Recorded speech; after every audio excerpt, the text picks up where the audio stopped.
రండి ఈ సమయంలో దేవుని యొక్క వాక్యంలో నుండి కొన్ని మాటలు జ్ఞాపకం చేసుకుంటూ వద్దాం. నెహెమ్యా గ్రంథము మనం చూసినట్టయితే 2వ అధ్యాయాన్ని మనం ఒకసారి చదువుదాం. నెహెమ్యా గ్రంథము 2వ అధ్యాయం పరిశుద్ధమైనటువంటి లేఖన భాగాలను చూసినట్టయితే మరి రండి ఈ సమయంలో సంఘ ప్రార్థనలోకి మనం వ్యక్తిగతంగా సంఘంగా ప్రార్థన చేయక మునుపు దేవుని యొక్క వాక్యంలో నుండి ఒక మాట జ్ఞాపకం చేసుకుందాం. నెహెమ్యా గ్రంథం 2వ అధ్యాయం మనం చూసినట్టు 8వ వచనాన్ని ఒకసారి చదువుకుంటూ వద్దాం.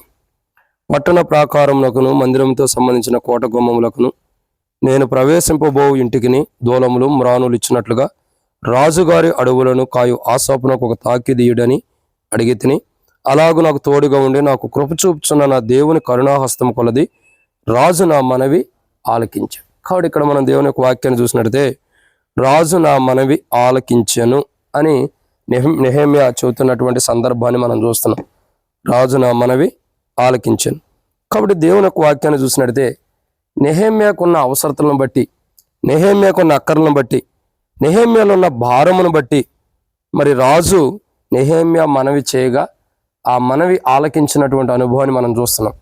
అయితే ఇప్పుడు మనం గమనించాల్సిన కోణం ఏంటంటే, కాబట్టి నెహెమ్యా యొక్క జీవితంలో దేవుడు నెహెమ్యాకి తోడుగా ఉండటం ద్వారా, దేవుడు నెహెమ్యాతో ఉండటం ద్వారా నెహెమ్యా రాజు ఎదుట మనవి చేసినప్పుడు దేవుడు నెహెమ్యాకి తోడుగా ఉన్న అనుభవాన్ని బట్టి రాజు ఎదుట మనవి చేయటం ద్వారా రాజు నెహెమ్యా యొక్క మనవి విన్న అనుభవాన్ని చూస్తున్నాం.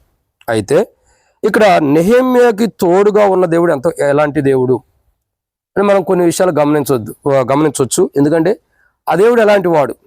నెహెమ్యాకి తోడుగా ఉన్న దేవుడు. నెహెమ్యా ప్రార్థించగా నెహెమ్యా యొక్క ప్రార్థన విని నెహెమ్యాకి తోడుగా ఉంటూ ఇంకేం చేశాడు? రాజు మనం వినేటట్టే దేవుడు చేశాడు. వాస్తవానికి రాజు యొక్క జీవితం చూడగా మరి ఆయన ఒక అన్యుడైనప్పటికీ, రక్షణ లేని అనుభవం ఉండప్పటికీ, తన జీవితం ఎట్లాంటిది అయినప్పుడు కూడా నెహెమ్యా దేవునికి ప్రార్థన చేసి 4వ వచనం రాయబడుతూ వచ్చింది 2వ అధ్యాయంలో, నేను ఆకాశమందుల దేవునికి ప్రార్థన చేసి రాజు సమ్ముఖమునందు మాట్లాడుతున్నాడు. అంటే ఇక్కడ మనం గమనించాల్సిన కోణం ఏంటంటే, రాజు నెహెమ్యా యొక్క మనం వింటానికి కారణం ఏంటంటే దేవుడే. నెహెమ్యా దేవుడు తోడుకుంటం ద్వారా, దేవుడు నెహెమ్యాకు తోడుకుంటం ద్వారా నెహెమ్యా యొక్క మనవి రాజు వింటున్నాడు. అయితే ఇక్కడ రాజు మనం వింటానికి కారణం ఏంటి? నెహెమ్యాతో దేవుడు ఉన్నాడు. ఆ దేవుడు, నెహెమ్యాతో ఉన్న దేవుడు ఎలాంటి దేవుడు అంటే ఒక 5 విషయాలు చూడవచ్చు. ఎందుకంటే అలాంటి దేవుడు మనతో కూడా ఉన్నాడు. ఆనాడు నెహెమ్యా యొక్క ప్రార్థన విన్న దేవుడు, నెహెమ్యా ప్రార్థించగా తన ప్రార్థన ఆలకించిన దేవుడు మన ప్రార్థన కూడా ఆలకించడానికి ఇష్టపడుతున్నాడు. అప్పుడున్న దేవుడే ఇప్పుడు కూడా ఉన్నాడు. కాబట్టి ఆ దేవుని యొక్క గొప్పతనాన్ని మనం తెలుసుకుని, ఆ దేవుడు ఎలాంటి దేవుడు తెలుసుకుని మనం ప్రార్థించేటప్పుడు, దేవా నువ్వు ఎలాంటి గొప్ప దేవుడు, ఎలాంటి అద్భుతకరుడు కాబట్టి ప్రభా, నెహెమ్యాకు తోడుకున్న దేవుడు నాకు కూడా తోడుకోండి. నా పరిస్థితుల్లో కానీ, నా కుటుంబంగా కానీ, సంఘంలో కానీ, మందిరంలో కానీ ఏవైతే అవసరతలు ఉన్నాయో ప్రభా, సంఘంగా నీ సన్నిధిలో చేరి వస్తున్నాం, ఆ అవసరం తీర్చు ప్రభా అని మనం ప్రార్థించే వరకు ఉండాలి. సరే, ఇక్కడ నెహెమ్యాకు తోడుకున్న దేవుడు ఎలాంటి దేవుడు మనం చూడక మునుపు ప్రభు నడిపింపు కొరకు చిన్న ప్రార్థన. మమ్మల్ని మిక్కులుగా ఎక్కువగా ప్రేమించిన ప్రియ పరలోకపు తండ్రి, పరిశుద్ధుడు అయిన దేవా, మీకు స్తోత్రములు. మీరు ఇచ్చిన కృపకై వందనాలు. ఈ సమయంలో తండ్రి కొన్ని మాటల వాక్యం ధ్యానిస్తున్న సాయం చేయండి. దాసుడు కన్నా యజమానుడి వైపు చూస్తున్నట్లు, దాసురాలు కన్నా యజమానుల వైపు చూస్తున్నట్లు మా కన్నులు మీ వైపు వీక్షిస్తున్న మీరే సహాయం అనుగ్రహించి మహిమ పొందండి. దయచేసి నీ ప్రజల పక్షాన నీకున్న దయ చెప్పున దయతో నన్ను జ్ఞాపకం చేసుకుని నాతో మీరు మాట్లాడండి. వాక్యం అంతా దీవించండి. శత్రు సిగ్గు మీకు మహిమ తెచ్చుకుని మాతో మాట్లాడి అక్కడ తీర్చమని, వాక్య వెలుగులో మా జీవితాన్ని సరిచేయమని ప్రభా, ఏ బలహీనతలు అయితే శత్రువు మాలో తీసుకొస్తున్నాడో ఆ బలహీనతలన్నింటిని కూడా ప్రభు యేసుక్రీస్తు నామమున పేరిట తొలగించి పరిపూర్ణమైన స్వస్థత మాకు అనుగ్రహించండి. సంఘముగా మేము చేరి ప్రభు నీ సన్నిధిలో చేసే ప్రార్థన విజ్ఞాపనలు మీ సన్నిధిలోకి ధూపం వలె వచ్చినట్లు సహాయం చేయండి. ఆ ధూపం ద్వారా ప్రభు మా అక్కల అవసరం కూడా మీరు తీర్చమని, ముందున్న సమయం మాకు ఎంతో దీవెనకరంగా చేయమని ప్రార్థన చేస్తూ, ఈ యొక్క వాక్యం ద్వారా మాకు ఏం నేర్పించాలనుకున్నారో మీ చిత్తం బయలుపరచండి. మీ మీద ఎలా ఆధారపడాలో కూడా మాకు నేర్పించి మహిమ పొందమని, దేవా నెహెమ్యాతో ఉన్న దేవుడు మాతో కూడా ఉండి నడిపించి మహిమ పొందమని యేసు ప్రభు నామమున విశ్వాసంతో స్తుతించి ప్రార్థించి అడిగి పెట్టుకుంటున్నాం తండ్రి, ఆమేన్. కాబట్టి ఇక్కడ మనం దేవుని యొక్క వాక్యాన్ని చూసినట్టయితే నెహెమ్యా గ్రంథంలో కొన్ని మాటలు మనం గమనించవలసినవి చాలా ఉండే. అయితే కొన్ని మాటలు చూద్దాం. మొదటి మాటను చూసినట్టయితే నెహెమ్యా గ్రంథం 2వ అధ్యాయం మనం చూసినట్టయితే 20వ వచనం. నెహెమ్యా గ్రంథం 2వ అధ్యాయం 20వ వచనంలో ఒక మాట ఉంది. అందుకు నేను ఆకాశమందు నివాసైన దేవుడు తానే నా యత్నం సఫలం చేయను గనుక ఆయన దాసులమైన మేము కట్టుటకు పూనుకొనుచున్నాము. యెరూషలేమునందు మీకు భాగమైనను స్వాతంత్రమైనను జ్ఞాపక సూచన లేదని ప్రత్యుత్తరం ఇచ్చి, కాబట్టి ఇక్కడ దేవుని యొక్క వాక్యాన్ని గమనించినట్లయితే మొదటిగా రాజు నెహెమ్యా మనం వినటానికి కారణం ఏంటంటే నెహెమ్యాతో దేవుడు ఉన్నాడు. నెహెమ్యాతో ఉన్న దేవుడు ఎలాంటి దేవుడు అంటే, ఒకటి ఆకాశమందు నివాసి అనే దేవుడు. ఎలాంటి దేవుడు అండి? ఆకాశమందు నివాసి అనే దేవుడు. ఆయన ఆకాశంలో నివాసిగా ఉండి, ఒక మాటలో చెప్పాలంటే ఆకాశమందులి దేవుడు అన్న ఆకాశమందు నివాసి అయిన దేవుడు అంటే, వ్యాఖ్యానం ప్రకారం చూస్తే పరలోకమందు నివాసి అయిన దేవుడు అంట. అంటే పరలోకంలో నివాసం చేస్తున్నటువంటి దేవుడు, మన కొరకే ఎదురు చూస్తున్న దేవుడు. మనం ఎప్పుడు పరలోకానికి వస్తామని చెప్పి మన నిమిత్తమై పరలోకంలో ఎదురు చూస్తున్నటువంటి దేవుడు. కాబట్టి పరలోకమందు నివాసిగుండి పరలోకమందు నివసిస్తున్నటువంటి గొప్ప దేవుడు నెహెమ్యాతో ఉన్నాడు. ఇక్కడ గమనించాల్సిన కోణం ఏంటంటే, పరలోకమందు నివసించే దేవుడే నెహెమ్యాతో ఉన్నప్పుడు పరలోకపు సేనలన్నీ కూడా ఆ దేవునితోనే ఉంటాయి కదా. అంటే అక్కడ అర్థం ఏంటి? నెహెమ్యాతోనే ఉంటాయి. కాబట్టి ఇక్కడ మనం గమనించాల్సిన కోణం ఏంటంటే, ఆకాశమందు నివాసి అనే దేవుడు నెహెమ్యాతో ఉన్న అనుభవాన్ని మనం చూస్తున్నాం, నెహెమ్యాతో ఉంటున్న అనుభవాన్ని చూస్తున్నాం. కానీ ఇక్కడ మనం గమనించాల్సిన మొదటి కోణం ఏంటంటే, ఆయన పరలోకపు దేవుడుగా పరలోకంలో నివసిస్తున్న దేవుడు గుండి నెహెమ్యా పక్షం ఉంటున్నాడు. పరలోకంలో ఏ దేవుడైతే నివసించాడో, పరలోకంలో ఏ దేవుడైతే సాక్షార్థంగా ఇప్పటికీ నివసిస్తూ ఉన్నాడో, పరలోకంలో ఏ దేవుడైతే మన కొరకై మన రాకడ కొరకై ఎదురు చూస్తున్నాడు, మనం ఆ పరలోకానికి రావాలని, ఆ దేవుని సన్నిధికి రావాలని ఏ దేవుడైతే మన కొరకు ఎదురు చూస్తున్నాడో ఆ దేవుడు అంత గొప్ప దేవుడు. ఇంకా చెప్పాలంటే దేవదూతల చేత ఆరాధించబడుతున్న దేవుడు, అనేకుల చేత స్తుతించబడుతున్న దేవుడు, అనేకుల ద్వారా మహిమపరచబడుతున్న దేవుడు, అనేకుల ద్వారా ఘనపరచబడుతున్న దేవుడు. అంటే ఇంత గొప్ప దేవుడు, ఇంత గొప్ప శ్రేష్టకరమైనటువంటి దేవుడు, ఇంత ఉన్నతమైన దేవుడు, ఇంత మహాకాశం పట్టజాలంత గొప్ప దేవుడు నెహెమ్యా పట్ల ఉన్నాడు. అందుకే దేవుడు నెహెమ్యా పట్ల ఉన్నాడు కాబట్టి ఒక మాట బైబిల్లో ఉంది, మీలో ఒంటరైన వాడు 1000 మంది కానీ 10,000 మందితో కానీ సమానుడు అని రాయబడుతూ వచ్చింది. ఎందుకంటే మనం ఒంటరిగా లేము, మనతో మన దేవుడు ఉన్నాడు. కాబట్టి ఎంతమంది సమూహం కూడి ఉన్నప్పుడు కూడా మనతో ఉన్న దేవుడు వారిలో ఉన్న వారి కంటే కూడా గొప్పవాడు, వారితో ఉన్న సైన్యం కంటే కూడా గొప్పవాడు. అందుకంటాడు కదా, నిర్గమాకాండం 14 వచ్చిన చూసినట్టే, భయపడకుడి, యుద్ధం మీరు కాదు యెహోవా యుద్ధం చేయను, మీరు ఊరకనే నిలిచుండి చూడిడి అంటాడు. అంటే అక్కడ గమనించాల్సిన కోణం ఏంటి? దేవుడు పరలోకమందు నివాసి అయిన దేవుడు మన పక్షాన ఉన్నప్పుడు, మనతో ఉన్నప్పుడు ఆయన మన పక్షంలో ఎదుటి వ్యక్తితో యుద్ధం చేస్తాడు. ఆ యుద్ధంలో దేవుని ప్రజలకు విజయం వచ్చింది కానీ దేవుని ప్రజలకు ఓటమి రాదు. దేవుడు చేపించిన యుద్ధాల్లో ఓడిపోయిన అనుభవం అన్నది దేవుని ప్రజలకి ఎక్కడా లేదు. ఎందుకంటే ప్రియులారా, అది దేవుని యొక్క బలము, దేవుని యొక్క శక్తి. ఇక్కడ ఈరోజు మనం గమనించాల్సిన కోణం ఏంటంటే, మొట్టమొదటిగా ఆకాశమందు నివాసి అయిన దేవుడు, ఆకాశమందు నివసిస్తున్న దేవుడు, అంటే పరలోకంలో మన కొరకై నివసిస్తున్న దేవుడు, ఆ పరలోకమందు ఉన్న దేవుడు నెహెమ్యాతో పాటు ఉన్నాడు కాబట్టి, నెహెమ్యాతో పాటు ఆయన ఉన్నాడు కాబట్టి రాజు నెహెమ్యా మనం వినగలుగుతూ వచ్చాడు. అదే నెహెమ్యాతో పరలోకమందు ఉన్న దేవుడు, పరలోకమందు నివసిస్తున్న దేవుడు నెహెమ్యాతో పాటు లేకపోతే రాజు నెహెమ్యా మనం వినేవాడు కాదు. రాజు నెహెమ్యా మనం వింటానికి కారణం ఏంటి? పరలోకపు దేవుడు నెహెమ్యాతో ఉన్నాడు. కానీ ఉన్నాడు కాబట్టే ఆ దేవుని బిడ్డ రాజు దగ్గరికి వెళ్ళి, నాకు ఇది అవసరము, నా పరిస్థితి ఇలా ఉందన్నప్పుడు దేవుడు కనికరం పుట్టించాడు. ఇంకేం చేస్తూ వచ్చాడు? నీకేం కావాలి అని అడుగుతున్నాడు. ఏం కావాల్సి నువ్వు మనవి చేస్తున్నావు అంటాడు. అయ్యా, నా పితృనుండి పట్టణం కాలిపోయింది, మరి ఆ పట్టణానికి కోట గుమ్మములు కానీ ఇలాంటి గుమ్మములు అవసరం, కట్టుకోవడానికి నాకు ఇప్పించి పంపు. మరి ఆసాబుకి తాకీదు రాసి, అడవుల మీద అధికారి అయిన ఆసాబుకి తాకీదు రాసి పంపించి ప్రభు అన్నప్పుడు నెహెమ్యాకు ఆ పత్రిక రాసి అక్కడి నుంచి పంపించి, తనతో పాటు కొంతమంది పంపించి సామాన్లు పంపించిన వాటిగా మనం చూస్తూ వస్తున్నాం. అంటే ఇక్కడ గమనించాల్సిన కోణం ఏంటంటే ప్రియులారా, దేవుని యొక్క వాక్యాన్ని గమనించినట్టే, పరలోకమందు నివాసి అనే దేవుడు మనతో ఉంటే ఖచ్చితంగా మన జీవితాలు ఎలా ఉంటాయి తెలుసా? ఎలా ఉంటాయండి? మనం ఏమి మనవి చేసినా, ఏది కోరుకున్నా దేవుడు మనకి ఎదుటి వ్యక్తి ద్వారా, ఎవరి ద్వారా అయినా సరే ఇవ్వటానికి ఇష్టపడతాడు. ఇక్కడ మొదటి మాటను చూసినట్టే, పరలోకమందు నివాసి అయిన దేవుడు, పరమందు నివాసి అయిన దేవుడు అంటే పరలోకంలో, ఆకాశమందు నివాసి అంటే పరలోకపు నివాసి అయిన దేవుడు మన పక్షాన ఉంటే మనకి ఏది కావాలంటే అది దేవుడు ఇచ్చేవాడు కొన్నాడు. నెహెమ్యాతో పరలోకపు దేవుడు నివాసి అయిన దేవుడు, పరలోకమందు నివాసి అయిన దేవుడు ఉన్నాడు కాబట్టి నెహెమ్యాకి ఏం కావాలంటే అది ఇస్తున్నాడు. ఈరోజు మనం కూడా నెహెమ్యా వలె దేవుని సన్నిధికి వచ్చి ప్రార్థన చేస్తుంటే, నెహెమ్యా వలె దేవుని దగ్గర వచ్చి ప్రభు నాకు ఇది కావాలి అది కావాలని మనం ప్రార్థన చేస్తుంటే, నెహెమ్యాకి ఇచ్చిన దేవుడు మనకు కూడా అవసరం తీర్చాలంటే, ఆ పరలోకపు దేవుడు మనతో ఉండాలంటే నెహెమ్యా వలె మొదట మన పాపాలు మనం ఒప్పుకోవాలి. ఇది మొదటి మాట. ఇక రెండో విషయాన్ని మనం గమనించినట్టు ప్రియులారా, దేవుని యొక్క వాక్యం చూసినట్లయితే రండి, నెహెమ్యా గ్రంథము మొదటి అధ్యాయం, నెహెమ్యా గ్రంథము మొదటి అధ్యాయం 5వ వచనం. ఎట్లనగా, ఆకాశమందున్న దేవా యెహోవా, భయంకరుడైన గొప్ప దేవా, నిన్ను ప్రేమించి నీ ఆజ్ఞలను అనుసరించి నడుచువారిని కటాక్షించి వారితో నిబంధన స్థిరపరచువాడా. కానీ నెహెమ్యాతో ఉన్న దేవుడు ఎలాంటి వాడు అంటే, ఒకటి ఆకాశమందు నివాసి అయిన దేవుడు, అంటే పరలోకంలో నివసిస్తున్న దేవుడు నెహెమ్యాతో ఉన్నాడు. రెండు, నెహెమ్యాతో ఉన్న దేవుడు ఎలాంటి వారంటే, రెండోదిగా గొప్ప దేవుడు. ఎలాంటి దేవుడు అండి? గొప్ప దేవుడు. అంటే అందరికంటే గొప్పవాడు.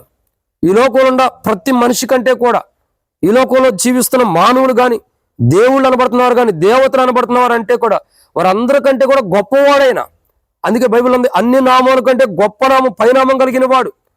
కాబట్టి ఆయన అందరికంటే పైగా ఉన్నవాడు. ఆకాశం మహాకాశం పట్టజాల గొప్ప దేవుడైన.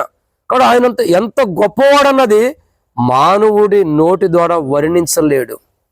మానవుడి నోటి ద్వారా వర్ణించలేం. ఎందుకంటే ఆయన గొప్ప దేవుడు. ఎంత గొప్పవాడు అన్నది మానవుడు వర్ణించలేనంత గొప్పవాడు దేవుడు. మానవుడు తరము కాదు, తాను జీవితకాలం అంతయో కూడా దేవుని గొప్ప కార్యాల గురించి వర్ణించిన ఇంకా తక్కువే. ఎందుకంటే అంత గొప్పవాడు దేవుడు. అంత గొప్ప దేవుడు, ఎంతో గొప్ప దేవుడు. అంత గొప్ప దేవుడు ఎలాంటి వాడండి? ఆకాశం ఆయన సింహాసనం, భూమి ఆయన పాదపీఠం. అంత గొప్ప దేవుడు నెహెమ్యాతో ఉన్నాడు. నెహెమ్యాతో ఆ దేవుడు ఉండటం ద్వారా నెహెమ్యా చేసిన మనవి రాజు విని నెహెమ్యాకి ఏం కావాలంటే అది ఇస్తున్నాడు.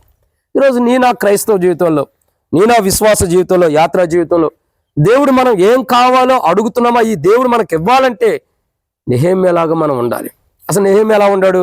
తన పొరపాట్లు పాపాలు ఒప్పుకున్నాడు, దేవుని వైపు చూసాడు, దేవుని సహాయం నుండి ఆ ప్రాకారంలో కట్టడానికి ఇష్టపడిన వాడు ఉన్నాడు. కానీ చేసే పని మంచి పని. అదే 2వ అధ్యాయంలో మనం చూసినట్టయితే మరి 19వ వచనం చివరిలో, మీరు చేయు ఈ పని ఎలాంటిది? 18వ వచనం చివరిలో, రండి అని చెప్పి ఈ మంచి కార్యం చేయడానికి బలం తెచ్చుకొని. కానీ ఈ పని ఎలాంటిదంటే మంచి పని. దేవుడు మంచి పని చేసేటప్పుడు ఎప్పుడూ మనకు తోడుగానే ఉంటాడు. కానీ ఇక్కడ మనం గమనించాల్సిన కోణం ఏంటి? ఎలాంటి దేవుడు తోడుగా ఉన్నాడంటే, ఒకటి ఆకాశం మందు నివాసి, పరలోకంలో నివసిస్తున్న దేవుడు మనకు తోడుగా ఉన్నాడు. నెహెమ్యాకు తోడుగా ఉన్న దేవుడే మనకి తోడుగా ఉన్నాడు. రెండోదిగా చూడగా గొప్ప దేవుడు. మనం పాడుకుంటూ వస్తాం, గొప్ప దేవుడవు నీవే అని. ఆయన నీవంత గొప్ప దేవుడు లేడని, ఆయన గొప్ప దేవుడు నీవే అని ప్రభుని పాట ద్వారా కూడా గణపరుస్తూ వస్తాం. అంత గొప్ప దేవుడు, ఆయన వంటి గొప్పవాడు మరొకడు లేడు. అంత గొప్ప దేవుడు నెహెమ్యాకి సహాయం చేయడానికి, నెహెమ్యాతో ఉండటానికి ఇష్టపడ్డాడు. అదే దేవుడు నేటి దినమున మనతో కూడా ఉండటానికి ఇష్టపడుతున్నాడు. కాబట్టి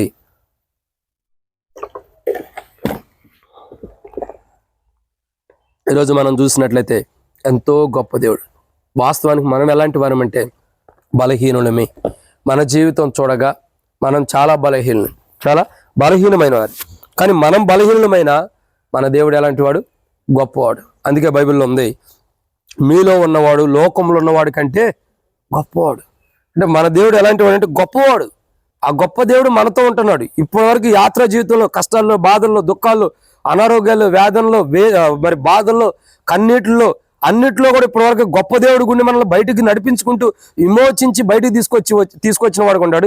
ఇక ముందు కూడా ఆ గొప్ప దేవుడు మనల్ని నడిపించేవాడు ఉన్నాడు. ఎప్పటి వరకు? మనం పరము చేరే వరకు, పరలోక రాజ్యాన్ని మనం వెళ్ళేంత వరకు, దేవుని రాజ్యాన్ని మనం చేరేంత వరకు మనతో ఉండి మనతో నడుస్తూ ఆ గొప్ప దేవుడు ప్రతి చిక్కుల్లో నుండి, ప్రతి పరిస్థితుల్లో నుంచి మనల్ని విడిపించి మనల్ని ముందలకు నడిపించేవాడుగా ఉన్నాడు. అయితే ఇక్కడ గమనించాల్సిన కోణం ఏంటంటే, మన అక్కర్లో మన అవసరతలు తీర్చే దేవుడు ఎంత గొప్పవాడంటే, నెహెమ్యా యొక్క అవసరతలు తీర్చే దేవుడు ఎంత గొప్పవాడంటే, నెహెమ్యా యొక్క అవసరం తీర్చే దేవుడు ఎలాంటి దేవుడు అంటే, మొదటిగా ఆకాశమందు నివాసే, పరలోకమందు నివసిస్తున్న దేవుడు. రెండు, నెహెమ్యా యొక్క అవసరతలు అక్కర్లు తీర్చే దేవుడు ఎలాంటి వారంటే గొప్ప దేవుడు. ఎలాంటి దేవుడు అండి? గొప్ప దేవుడు. మూడు, నెహెమ్యా యొక్క అవసరతలు తీర్చే దేవుడు ఎలాంటి దేవుడు అంటే, మూడో మాట మనం చూడొచ్చు, నెహెమ్యా గ్రంథం 1వ అధ్యాయం 5వ వచనం. ఎట్లనగా, ఆకాశమందున్న దేవా యెహోవా, భయంకరుడైన గొప్ప దేవా, నిన్ను ప్రేమించి నీ ఆజ్ఞలను అనుసరించి నడుచు వారిని కటాక్షించి వారితో నిబంధన స్థిరపరచువాడా. కాబట్టి ఎలాంటి నెహెమ్యాకు అక్కర్లు తీర్చే దేవుడు ఎలాంటి దేవుడు అంటే, మూడోదిగా నిబంధన చేసి దాన్ని స్థిరపరిచే దేవుడు. అంటే ఏ నిబంధన అయితే మానవుడికి చేస్తున్నాడో, ఏ నిబంధన అయితే మానవుడు చేస్తున్నాడో ఆ నిబంధన స్థిరపరిచేవాడు ఆయన. ఆ నిబంధన స్థిరపరుస్తాడే కానీ దాన్ని తప్పిపోడు. అంటే మనకు ఒక మాట ఇచ్చాడంటే, మన పట్ల ఒక మాట ఇచ్చాడంటే దాన్ని నెరవేరుస్తాడే కానీ దాని నుండి తొలగిపోయే దేవుడు కాదు, తప్పిపోయే దేవుడు కాదు. కాబట్టి అంత గొప్ప దేవుడు నెహెమ్యాకి సహాయం చేస్తున్నాడు. నెహెమ్యాతో ఉన్న దేవుడు, నెహెమ్యా యొక్క అవసరతలు అక్కర్లు తీర్చే దేవుడు ఎలాంటి దేవుడు అంటే, మూడోదిగా నిబంధన చేసి దాన్ని స్థిరపరిచే దేవుడు. ఏంటి దేవుడు చేసిన నిబంధన అని అంటే, ఇక్కడ బైబిల్లో మనం చూడొచ్చు. ఏమని? రండి, నెహెమ్యా గ్రంథం 1వ అధ్యాయం 8వ వచనం నుంచి నేను చదువుతా. నీ సేవకుడైన మోషేతో నీవు సెలవిచ్చిన మాట జ్ఞాపకం తెచ్చుకొనుము. అదేదనగా, మీరు అపరాధం చేసిన ఎడల జనులలోనికి మిమ్మల్ని చెదరగొట్టేదను. అయితే మీరు నా వైపు తిరిగి నా ఆజ్ఞలను అనుసరించి నడిచిన ఎడల భూదిగాంతముల వరకు మీరు తోలివేయబడినను అక్కడి నుండి సహా మిమ్మల్ని కూర్చి నా నామముండుటకు నేను ఏర్పరచుకున్న స్థలంలోకి మిమ్మల్ని రప్పించదనని నువ్వు సెలవిచ్చింది కదా. అంటే దేవుడు చెప్తున్న నిబంధన ఏంటి? దేవుడు చేసిన నిబంధన ఏంటంటే, మీరు కానీ ఒకవేళ తప్పు చేస్తే నేను మిమ్మల్ని చెదరగొట్టిన తర్వాత మీ తప్పుని మీరు సరి చేసుకుని తిరిగి నా దగ్గరకు వస్తే మరలా సమకూరుస్తానన్నాడు. అట్లా సెలవిచ్చిన దేవుడు కదయ్యా. అట్లాంటి గొప్ప దేవుడు కదా, అట్లాంటి నిబంధన చేసిన వాడు కదా. ఇంకే నిబంధన చేశాడు ఆయన? ఇంకే నిబంధన అంటే మనం చూస్తూ వస్తున్నాం. మరి జలప్రళయం వచ్చినప్పుడు ఆయన నిబంధన చేశాడు. జలప్రళయం తర్వాత నిబంధన గుర్తుగా పెట్టాడు రెయిన్బో. భూమి ఈ చివరి నుంచి ఆ చివరి వరకు కూడా వచ్చింది. కాబట్టి అంత గొప్ప నిబంధన. నేను చదువుతూ వచ్చే కొన్ని విషయాలు ప్రకటన గ్రంథంలో చూస్తే, రెయిన్బో అన్నది ఆకాశం మీద ఒక పక్క నుండి మరొక పక్క వరకే వచ్చిందంట. కానీ పరలోకంలో ప్రభు చుట్టూ ఉంటుందంట రెయిన్బో. నేను చాలా చోట్ల అంటే కొన్ని వ్యాఖ్యానం బైబిల్స్ ప్రకటన గ్రంథం ధ్యానిస్తుంటే అవన్నీ చదువుకుంటూ వస్తున్నాను. కొన్ని బుక్స్ దాంట్లో క్లియర్గా రాస్తూ వస్తున్నారు. ఎంత అద్భుతమో. కానీ ఇక్కడ గమనించాల్సిన కోణం ఏంటంటే, ఆయన నిబంధన స్థిరపరిచేవాడు. ఆనాడు ఆ జలప్రళయం తర్వాత ఓడల నుంచి బయటకు వచ్చిన వారితో ఏ నిబంధన చేశాడు, మరలా ఇట్లాంటి జలప్రళయం రాదనే నిబంధన చేశాడు. ఆ నిబంధన స్థిరపరిచాడు. ఆ నిబంధన స్థిరపరిచిన వాడు ఉంటాడు.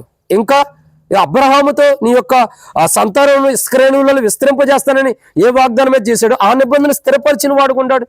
ఇంకా చూడగా నీ యొక్క కుమారుడు అంటే ఇష్మాయిల్ గురించి మాట్లాడినప్పుడు, ఇతడు కాదు నీ గర్భవాసం పుట్టబో బిడ్డ ఉన్నాడు, అతడే నీకు వారసుడు అవుతాడు అన్నప్పుడు ఆ నిబంధన స్థిరపరిచాడు.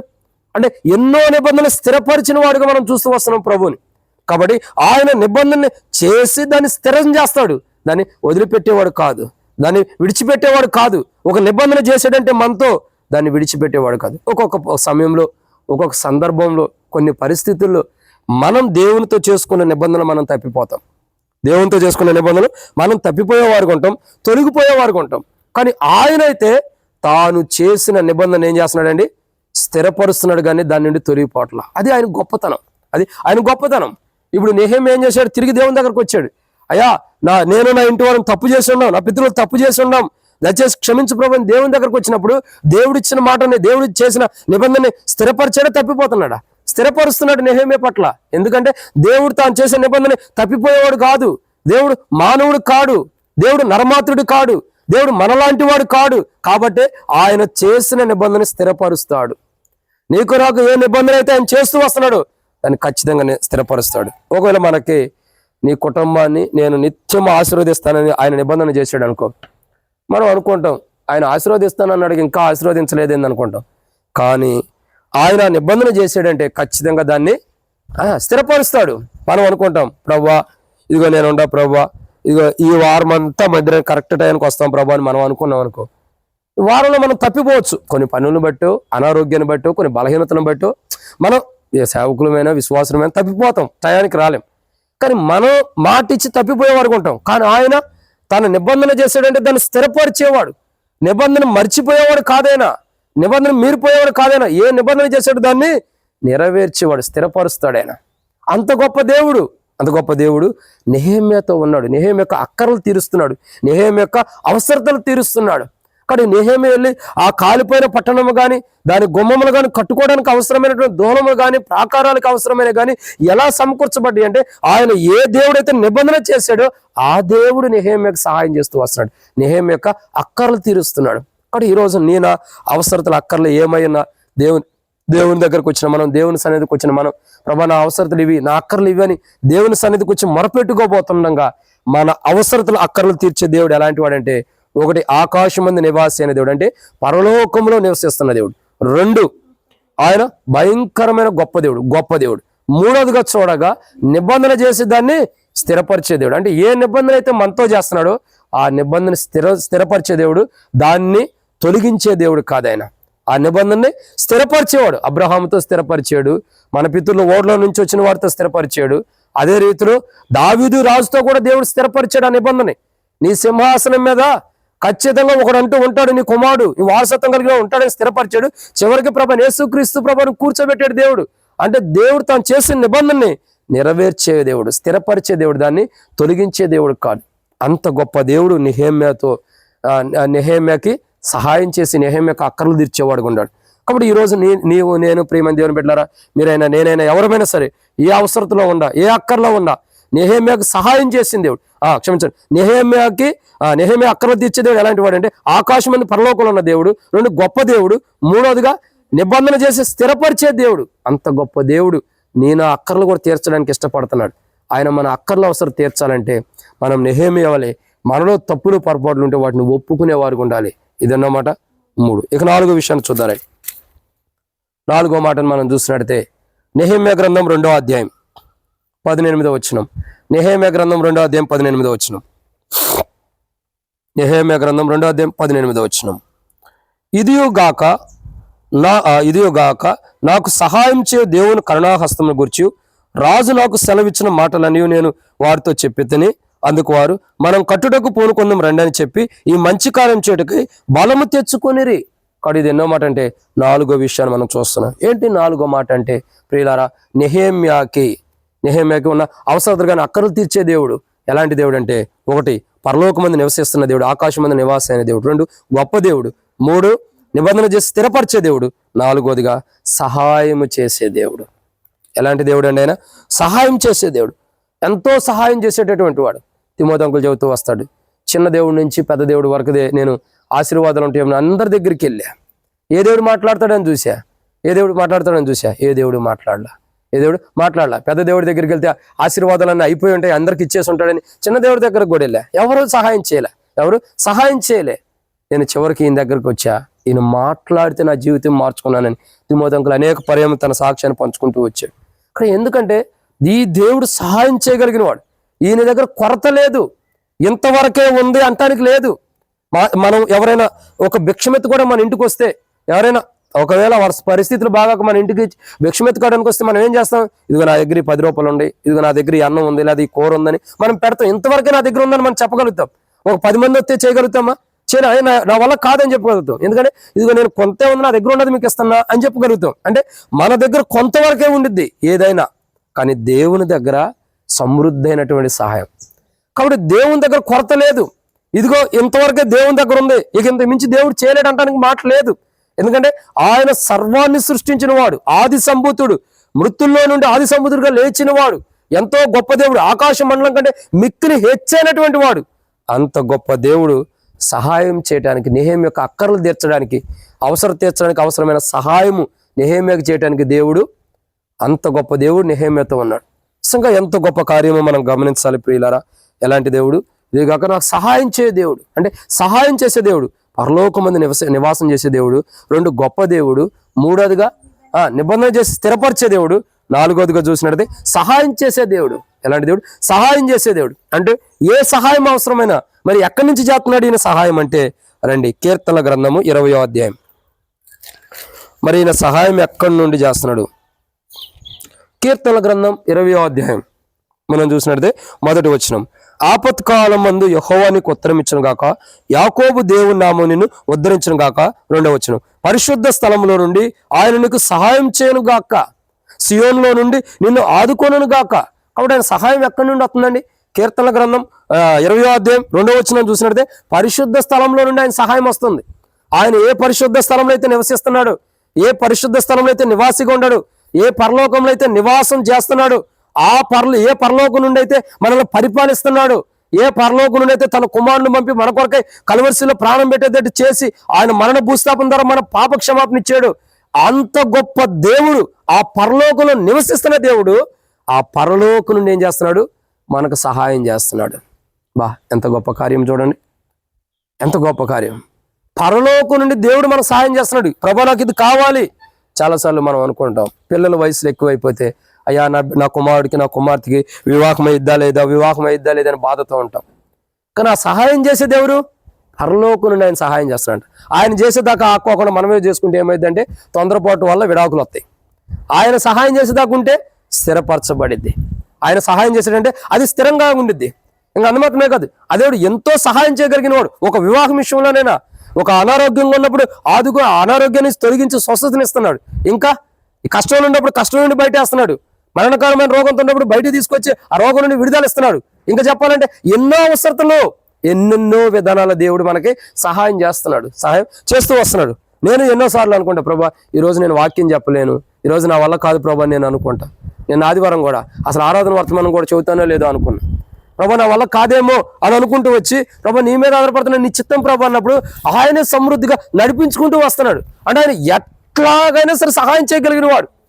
ఏ సందర్భంలో ఎలాంటి పరిస్థితుల్లో నువ్వు ఉండా ప్రభువాని కన్నులెత్తి ఆయన వైపు చూస్తే ఆకాశం నుండి పరలోకం నుండి ఆ ప్రభు సహాయం చేయడానికి సిద్ధంగా ఉంటాడు. నువ్వు ఎక్కడి నుండైనా సరే, ఏ పరిస్థితిలో ఉన్నా, ఎలాంటి పరిస్థితుల్లో కూలిపోయి ఉన్నా, కీర్తన గ్రంథం చూసినట్టే జిగడగల దొంగ ఊబిలో నేను ఉంటానన్నాడు. దొంగ ఊబిలో క్షమించండి, జిగడగల ఊబిలో నుండి పైకి తీసుకొచ్చింది ఎవరు? దేవుడే కదా. దేవుడే కదా కార్యం జరిగించింది. మరి చూడండి, ఇర్మియా అయితే ఒక ఊబిలో ఒక చిన్నటువంటి ఒక రూమ్ లాంటిది ఉండి, ఆ రూమ్ లో దించినప్పుడు చిన్న హోల్ లాగా ఉండేది. దాంట్లో దించినప్పుడు అంత భయంకరమైనటువంటి రూమ్ కానీ ఆ బురదగల పరిస్థితుల నుంచి బయటికి తీసుకొచ్చింది ఎవరు? దేవుడే. దేవుడే. అందుకే ఎందుకు చెబుతున్నామంటే ఆయన ఎట్లయినా సరే సహాయం చేయగలిగిన వాడు. ఎలాంటి పరిస్థితులు ఉన్నా, ఎలాంటి సందర్భంలో మనం ఉండా, ఎలాంటి బలహీనతలో, అనారోగ్యంలో, అక్కర్లో, అవసరతల్లో, ఎలాంటి పరిస్థితుల్లో మనం ఉండా ఆయన పరలోకం నుండి మనకు సహాయం చేయగలిగిన వాడు. ఇప్పుడు నెహెమ్యా యొక్క అవసరతలు అక్కర్లు తీర్చే దేవుడు నెహెమ్యాతున్నాడు.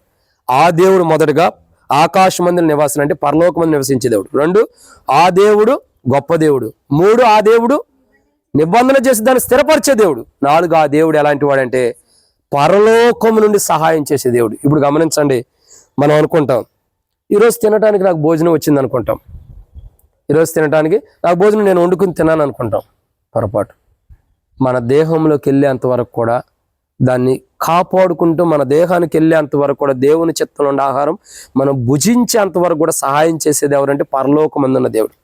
ఆ పరలోకమందున్న దేవుడు మన సహాయం. అదే యేసుప్రభు చెబుతూ వచ్చాడు కదా. ఏమని చెప్తూ వస్తాడు యేసుప్రభు? ప్రార్థనలో చెబుతాడు, పరలోకమందున్న తండ్రి, నీ నామం పరిశుద్ధపరచబడును గాక, నీ రాజ్యం వచ్చును గాక, నీ చిత్తం పరలోకమందు నెరవేరినట్టు భూమి అందును నెరవేర్చబడును గాక, నేడు మా అనుదిన ఆహారం మాకు ఎవరు దయచేయాలి? పరలోకమందున్న దేవుడు. అక్కడే యేసుప్రభు మర్మం చెప్పాడు, మీకు సహాయం కావాలంటే, ఏ విషయంలో మీకు సహాయం కావాలన్నా పరలోకం నుండి తండ్రి అనుమతిస్తేనే మీకు సహాయం కలిగి తప్పగా మరొక మార్గం లేదు. చూడండి ఎంత గొప్ప దేవుడు. ఇంత గొప్ప దేవుడు నెహెమ్యా యొక్క అక్కర్లు తీరుస్తున్నాడు. అదే దేవుడు ఈరోజు దేవుని సన్నిధికి వచ్చి సంఘముగా కూడి దేవుని సన్నిధిని ప్రార్థించడానికి వచ్చిన మన అక్కర్లు కూడా తీర్చడానికి సిద్ధంగా ఉన్నాడు. ఆ దేవుడు మన అక్కర్లు కూడా తీర్చాలంటే మనం ఏం చేయాలా? నెహెమ్యా వలె మనలో ఉన్న పొరపాట్లు, బలహీనతలు ఉంటూ ఒప్పుకుని మనకేం అవసరం ఉందో అవి మనం అడిగినప్పుడు ఆయన తీర్చేవాడు ఉంటున్నాడు. ఇది ఎన్నో మాట? 4. ఇక చివరి మాట చూద్దామండి. నెహెమ్యా గ్రంథము మనం చూసినట్టయితే నెహెమ్యా గ్రంథం 2వ అధ్యాయం. నెహెమ్యా గ్రంథం 2వ అధ్యాయం 20వ వచనం. నెహెమ్యా గ్రంథం 2వ అధ్యాయం 20వ వచనం. అందుకు నేను ఆకాశమందు నివాసైన దేవుడు తానే మా యత్నమును సఫలం చేయను గనుక ఆయన దాసులమైన మేము కట్టుటకు పూనుకొనుచున్నాము. యెరూషలేమునందు మీకు భాగమైనను స్వాతంత్రమైనను జ్ఞాపక సూచన లేదని ప్రత్యుత్తరం ఇచ్చితిని. కాబట్టి 5వదిగా ఎలాంటి దేవుడు నెహెమ్యాకి సహాయం చేస్తున్నాడు, లేదా నెహెమ్యాకి సహాయం చేసే దేవుడు ఎలాంటి దేవుడు అంటే, 1 ఆయన ఆకాశమందు నివాసం అంటే పరలోకమందు నివసిస్తున్న దేవుడు. 2 గొప్ప దేవుడు. 3 నిబంధన చేసి దాన్ని స్థిరపరిచే దేవుడు. 4 సహాయం చేసే దేవుడు, పరలోకం నుండి సహాయం చేసే దేవుడు. ఐదవదిగా దేవుడు ఎలాంటి వాడు అంటే చూడండి, మా యత్నము, దేవుడు తానే మా యత్నం సఫలం చేయను అంటే సఫలపరిచే దేవుడు, అంటే వాటిని నెరవేర్చే దేవుడు. ఒక మాటలో చెప్పాలంటే, ఇంకో మాట చెప్పమంటారా? ఇప్పుడు మనం చదివిన మాట కీర్తనల గ్రంథం 20వ అధ్యాయంలో చూసినట్లయితే ఒక మాట రాయబడుతూ వచ్చింది. చూడండి 20వ అధ్యాయం 4వ వచనం, కీర్తనల గ్రంథం 20వ అధ్యాయం 4వ వచనం. నీ కోరికను సిద్ధింపజేసి నీ ఆలోచన యావత్తును సఫలపరచును గాక. అంటే ఈయన ఎలాంటి దేవుడు అంటే నెరవేర్చేవాడు. నువ్వు ఏది కోరుకుంటున్నావో, ఏది అవసరం ఉండి దేవుణ్ణి అడుగుతున్నావో, నువ్వు ప్రయత్నం చేయి. ఏదైనా ప్రయత్నం చేసే, ఒక పని ప్రయత్నం చేయి, ఒక బిజినెస్ చేయి, ఒక పని చేయి, లేదా ఏది చేసినా నువ్వు ప్రయత్నించే ప్రతిదీ కూడా అది విజయవంతం చేసేవాడని అర్థం. నెహెమ్యా పక్షమున ఉండ దేవుడు కానీ నెహెమ్యా యొక్క అక్కరలు తీర్చే దేవుడు ఎలాంటి దేవుడు అంటే విజయవంతమైన దేవుడు, అన్నిటిపైన విజయాలు చేయగలిగిన దేవుడు, విజయాన్ని అనుగ్రహించగలిగిన దేవుడు. నెహెమ్యా ప్రాకారాలు కట్టేటప్పుడు ఏమన్నారండి? చూడండి, మనం చూసినట్లయితే 2వ అధ్యాయం 10వ వచనం చూసినట్లయితే ఒక్క మాట రాయబడుతూ వచ్చింది. హోరేనీయుడైన సన్బల్లటును, అమ్మోనీయుడైన టోబియాను దాసుడును ఇశ్రాయేలుకు క్షేమం కలుగుజేయకుండా వచ్చినని బహు దుఃఖపడిరంట. ఎవరన్నా దుఃఖపడతారా? మనకి మేలు చేయడానికి ఎవరన్నా వచ్చారంటే మనం బాధపడతామా? కానీ వాళ్ళు బాధపడుతున్నారు. సరే, పరిస్థితి గురించి వచ్చేవారు మనం ధ్యానిద్దాం చివరిగా. కానీ ఇక్కడ మనం గమనించాల్సిన కోణం ఏంటి?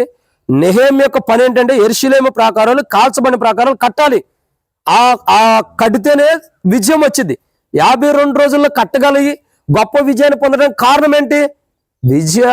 విజయాలు అనుమతించగలిగిన దేవుడు, విజయాలు జరిగించగలిగిన దేవుడు, విజయవంతమైన దేవుడు నెహెమ్యా పట్ల ఉన్నాడు.